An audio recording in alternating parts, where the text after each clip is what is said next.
नाज़रीन आदाब, मैं हूँ युसरा और आप देख रहे हैं एमएमसी न्यूज़ इंडिया। नाज़रीन, अगर आपने अभी तक हमारे चैनल को सब्सक्राइब नहीं किया तो आज ही हमारे चैनल को सब्सक्राइब करें ताकि आप सच्ची और अच्छी खबरें सबसे पहले देख सकें। नाज़रीन, हमारे साथ बात करने के लिए मौजूद हैं डॉक्टर मुमताज़ आलम रिजवी साहब। नाज़रीन, आज हम उनसे बात करेंगे विकास दुबे का इनकाउंटर कर दिया गया है। ये इनकाउंटर क्यों किया गया है और हुकूमत और पुलिस जो है इस पर तालियां बजा रही है, क्या है पूरा मामला, इस पर हम कुछ ख़ास बातचीत करेंगे। मुमताज़ साहब, माइनॉरिटी मीडिया सेंटर में आपका बहुत बहुत खैर मकदम है। जी शुक्रिया बहुत बहुत। मुमताज़ साहब, ये जो विकास दुबे का इनकाउंटर किया गया है और इस पर पुलिस और हुकूमत जो है तालियां बजा रही है, ये इनकाउंटर क्यों किया गया है, इस बारे में आप क्या कहेंगे? देखिए, मैं समझता हूँ कि गुस्सा तो था कि जिस तरीके से विकास दुबे ने 8 पुलिस वालों को मारा था, उसमें एक इंस्पेक्टर भी थे, शामिल थे। 8 पुलिस वाले शहीद थे और उसके बाद से मुसलसल विकास दुबे की तलाश जारी थी। उनको सर्च किया जा रहा था, कहीं गाज़ियाबाद में, तो कहीं फरीदाबाद में, तो कहीं नोएडा में, तो कहीं कानपुर में, और हर जगह छापेमारी चल रही थी। लेकिन सबसे बड़ा सवाल ये उठ रहा था कि आखिर इतना बड़ा गैंगस्टर था कैसे, पनपा कैसे, और इतनी बड़ी साजिश हुई कैसे कि 8 पुलिस वाले मारे गए। ये एक बड़ा सवाल था और इसके कनेक्शन जो थे वो बड़े लंबे थे। कई बीजेपी के लीडरान के साथ उसकी तस्वीरें आई, हाँ, वज़ीर आला के साथ तस्वीर आई और तमाम इस किस्म के आरएसएस के साथ तस्वीर इसकी आई। हाँ, एसपी बीएसपी के दौर में भी ये बचा रहा, इसी कहानियाँ भी खूब चली, बहुत सारी पिक्चर्स इसकी आती रहीं। यानी कोई छोटा मोटा गैंगस्टर नहीं था। अगर देखा जाए तो 8 पुलिस वालों को घेर कर मार देना, यानी जो पुलिस वाले गिरफ्तार करने गए थे उनको मार देना, ये कोई मामूली बात नहीं थी। ये पूरी एक दहशतगर्दी थी। और उसके बाद ये हुआ कि उसके घर को गिरा दिया गया। पहले 1 लाख, फिर 2 लाख, फिर धीरे धीरे उसका पैसा बढ़ाया जाने लगा। जो इसको पकड़ेगा 5 लाख का इनाम रख दिया गया। हाँ, तमाम पुलिस लगी हुई है। फिर वो उज्जैन पहुंच जाता है, महाकाल मंदिर पहुंच जाता है। महाकाल मंदिर में जिस तरीके की खबर आ रही कि एक गार्ड वहां का वो पकड़वा देता है बड़ी आसानी से, और वो आ जाते हैं और अब उसका इनकाउंटर भी हो जाता है। यानी जो उसके साथी से पहले उनका इनकाउंटर और फिर उसका इनकाउंटर का चैप्टर क्लोज कर दिया गया। जिस तरीके से पूरा ड्रामाई अंदाज में हुआ है उस पर अब सवाल उठ रहे हैं। उस पर मायावती ने भी सवाल उठाया है, जो बीएसपी की चीफ हैं।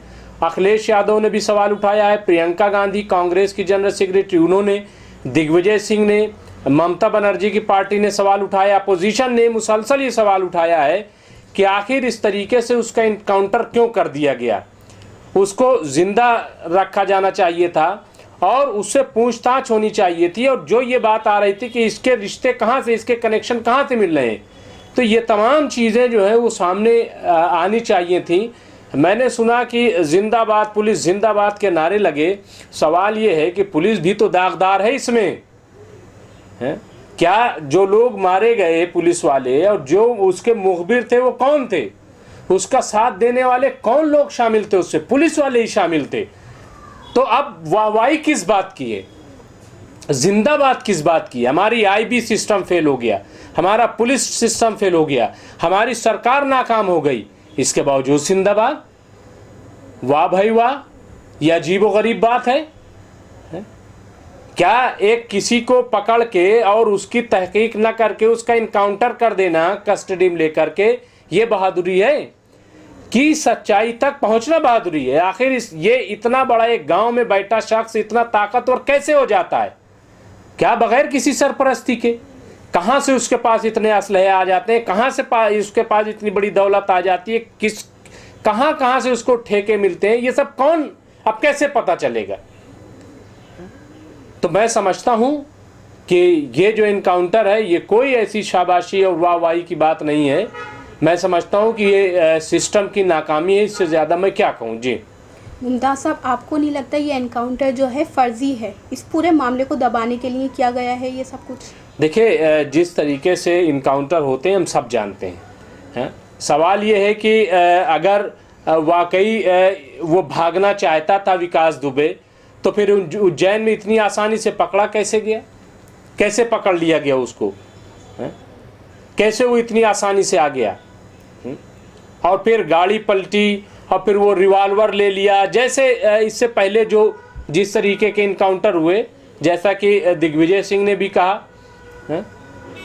और सुरजेवाला, रणदीप सुरजेवाला जो कांग्रेस के तर्जुमान, उन्होंने कहा, प्रियंका गांधी ने कहा, ये पूरा वैसे ही इनकाउंटर जैसे होते आए हैं और जैसे अभी हुए हैं, कि वो तो साहब लेके रिवॉल्वर भाग रहा था और हमने मार गिराया, 4 गोलियां मार दी।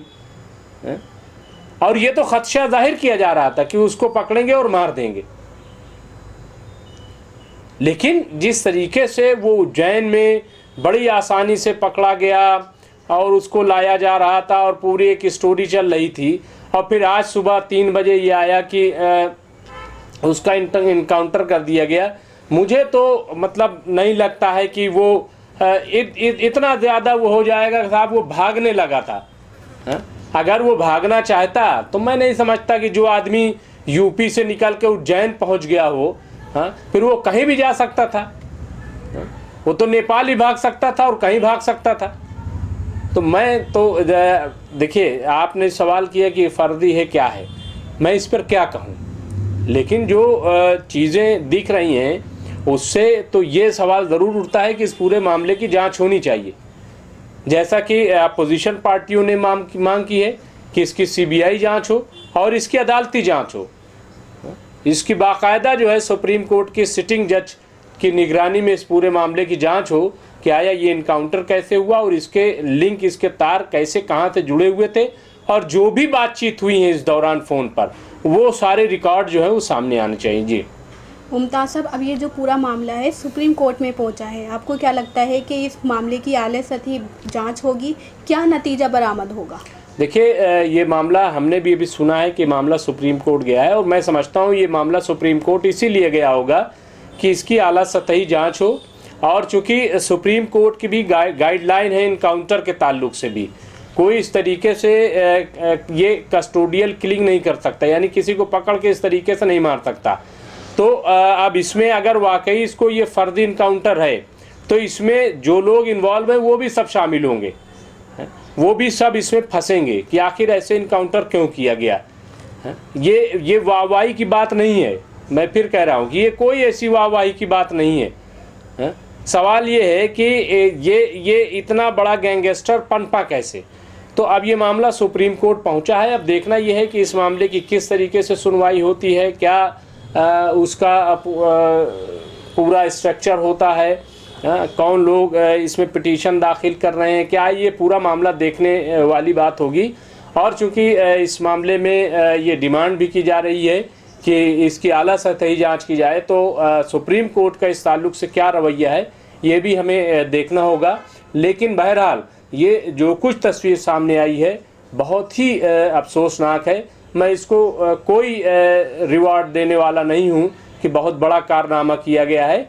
मैं समझता हूँ कि उसको ज़िंदा रखना चाहिए था, और अदालत है हमारे पास, अदालत है, अदालत उसको सज़ा देती, अदालत जो है वो प्रोसेस चलता है।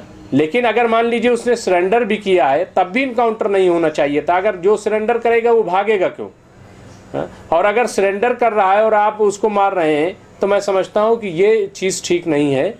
तो अब ये जब पूरी रिपोर्ट यूसुफ साहब आ जाएगी तो उसके बाद ही हम कुछ कह पाएंगे कि आखिर पूरा मामला क्या है और इसके तार कहाँ कहाँ से जुड़ते हैं, ये पता लगना बहुत ज़रूरी है। वरना न जाने कितने विकास जो हैं इस तरीके से सामने आएंगे। मुल्क में तो विकास हुआ नहीं, जिसकी तलाश पूरे मुल्क को है गुज़िश्ता 6 साल से कि वो विकास मिल जाए, तो वो तो मिला नहीं।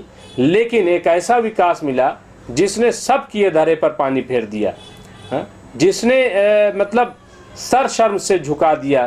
तो हमें ऐसे विकास की ज़रूरत नहीं है, हमें असल विकास की तरफ बढ़ना है और ऐसे जो विकास हैं उनको कैफरे किरदार तक पहुंचाना है। जी मुमताज़ साहब, बहुत बहुत शुक्रिया। जी शुक्रिया।